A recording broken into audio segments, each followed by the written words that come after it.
はい、皆さん、こんにちは。アイキドエフラムです。今日のメイン MC は内田さんです。よろしくお願いします。どうも、散髪しました。はい。はい。ということで、今回のテーマはこちらです。はい、合わせということなんですけれども、今回先生から、ちょっと、ヒントをいただきまして、ということなんですけれども、ちょっと内容全く分かっておりますので、どういった形でやりましょうか。もうこれはほぼほぼ、永遠のテーマに近いようなものなんですけど、ね、とりあえずやってください。そうですね。では、百聞は一見にしかずということで、本編ご覧ください。どうぞ。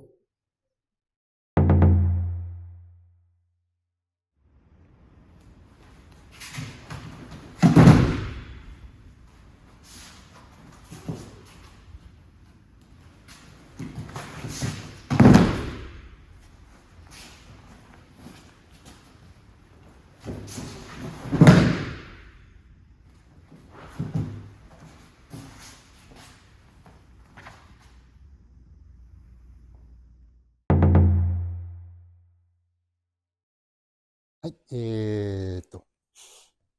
合気道は結びの武道って言われてるそうで、結びっていうの。個人的にはまだ結びっていうのははるか上のレベルで、今、ずっとでもここ十何年か、ともかく結び、あくまで私の中では結びがある。その前にちょっと合わせのがあって、そこをもう10年以上ずっとひたすらいろいろやってるんですけど、で、最近ちょっとここはやってないんですけど、以前とか、合わせの稽古いろいろやり出したときに、あくまでも稽古の方便なんですけど、力の合わせ、呼吸の合わせ、動きの合わせとか言って、ちょっと分けて、いろいろやってたんですけども、ちょっとそれを久しぶりで、ちょっと横面打ちで表現させてもらったんですけど、横面ね。これは受ける。もうある程度力いっぱいやってるよ。痛いの俺やけん。これは、受ける。次力いっぱいやるとそっちが痛いけど、ほどほどで。これは叩きに行ってる。打ち合いに行ってる。ごめんね。打ち合いに行ってる。そうではなくて、この力に合わせていく。もろ手で表現したときに、これは彼の力に対抗しているので、この力に今合いましたよっていう状態ですね。川さん。打ってきました。横面でいいよ。これは受けました。これは受けました。あるいは軽く打ち返しに行きました。そう、もう反応されちゃいますよね。あるいは払いに行った。これも反応される。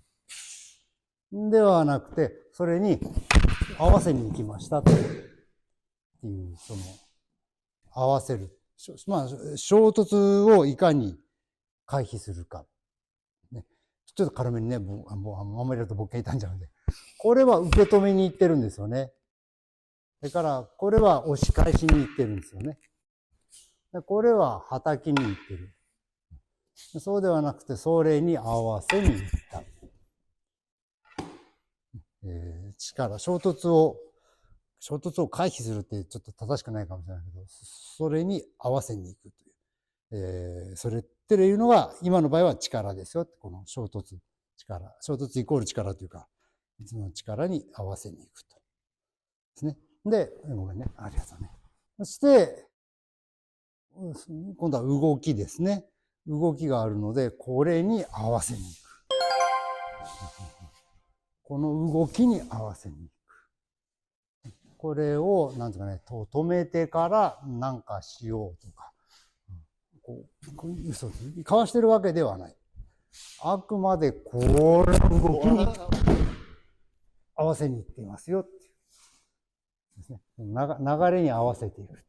もろ手取りで言えば、さっきはがっちり取らせて、これに抵抗しないで、この力に合わせていきました。実際技やるときには向こうから取りに来てくださるんで、その動きに合わせていきますよって、その動きに合わせていく。ですね。ちょっとこれ表現じゃわかんないから、呼吸に合わせるっていうのも相手の数拍になんとなく合わせていく。うまくいけばこちらの数拍に相手を同調させるっていうのもちょっとやってた時期があるんですけど、すみません、これは多分映像ではやりにくい時間があるんですけどね。で、あともう一つどこを合わせるか。もう遊びですけど、横面打ってこられた時に、だけど、今胸と胸を合わせに行ったんですね。彼の胸と背中を合わせに行った。ここで、スッと。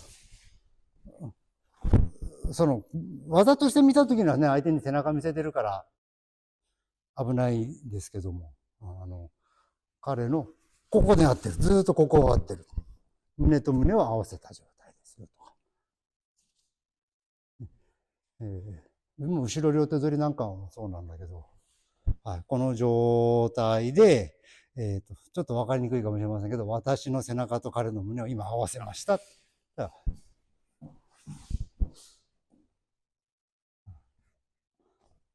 力が持ってき。今これ、合ってないんです。合わせてないんですよ。背中と私の背中はむしろ、私の背中は内田さんのお腹っていうか胸から離れようとしてるんですよ。ではなくて、私の背中と内田さんの胸が今合いましたっていう状態。よしよし。どこを合わせるかですね。ちなみに、ごめん。顔と手を合わせれば当て身になるわけですけど。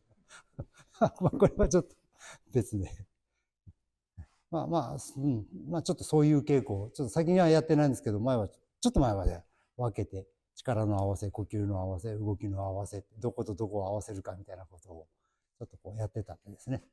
ちょっと前回、武器取りの時にちょっと剣の合わせの話をしたんで、ちょっとそういう傾向を以前はやってましたっていう紹介で。すいません。ありがとうございました。はい、本編の方を見ていただきましたけれども、内田さん、受けてみてはいかがでしたか？いわゆる合わせで当たると、なんかもう全身通られたような感じになるっていうかですね、これはまた表現が難しいんですけれどね。なんか手だけ合わせられてるとか、そういうことではないってことですね。全部もう持ってかれるとか、全部弾き返されるとか、全部掌握されるとか、何か全部に関わってくる感じっていうのがですね、接触面だけじゃなくて、はい、何かですよね。何かですね。伝わりづらいですね、これ。ということで、はい、先生。今、内田さんおっしゃってて、ただ飛んできてる手に合わせてる、そういうことでもない。本来はそうですね。だからもう呼吸もタイミングも力も流れも全部合わせなきゃいけないんでしょうけどね。ちょっと難しいんで、一個ずつ取り上げて稽古してたんですけど。そのうち、全てこう混ざり合うというか、一緒にやるというか。そういう感じになっていけばいいんでしょうか。ですね。個人的な経験ではね、呼吸があった時が一番なんか細かいテクニックもいらないし、やっててもやられてても気持ちがいいような気はするんですけど、なんか本当に呼吸があったなという実感があったので、40何年やってますけど、数えるぐらいですよね。もうはっきり明確に覚えてるのも1回ぐらいですよ。なかなか本当に。遠い道でそうですね、はい。難しい課題ではあるとは思うんですけど、はい、皆さんもよろしければ稽古の中でいろいろと探ってみていただければいいんじゃないかなと思います。はい、ということでよろしければいいねボタン、それからチャンネル登録もぜひよろしくお願いします。ではまた次回の動画でありがとうございました。